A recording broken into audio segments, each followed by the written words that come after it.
హామీలలో ఒక్కటంటే ఒక్క హామీ కూడా రేవంత్ రెడ్డి గారు ముఖ్యమంత్రి ఇన్ని రోజులు కలిసినా కానీ ఏ ఒక్క హామీ కూడా వికలాంగుల సమాజానికి ఇచ్చినటువంటి ఏ ఒక్క హామీని కూడా నెరవేర్చకుండా వికలాంగుల సమాజం పట్ల వివక్ష ప్రదర్శిస్తున్నటువంటి నేపథ్యంలో మరి ముఖ్యమంత్రి గారు మేము అధికారంలోకి వచ్చిన అదే నెలలో 6,000 రూపాయలు పింఛన్ చేస్తానని చెప్పిండు.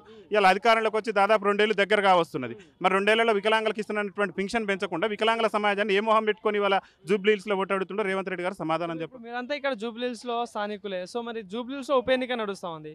సో మరి ఎట్లా ఉంటుంది మరి కాంగ్రెస్ పార్టీ ఒక పక్క మేమే గెలుస్తాం, మేము అన్ని పథకాలు ఇస్తున్నామని వాళ్ళు చెప్పుకుంటా ఉన్నారు. సో మరి మీరు ఇప్పుడు ఈ రోడ్ ఎక్కడానికి అంత అవసరమే వచ్చింది. మరి కాంగ్రెస్ పార్టీ జూబ్లీహిల్స్ ఉప ఎన్నికల్లో కనుమరుగవడం అనేది ఖచ్చితంగా జరిగేటటువంటి పని. ఆ రోజు ఏంటంటే ప్రజల 6 గ్యారెంటీల పేరుతోనే అప్రజాస్వామికంగా ప్రజాస్వామ్య వ్యవస్థను కూడా రేవంత్ రెడ్డి గారు మోసం చేసిండు.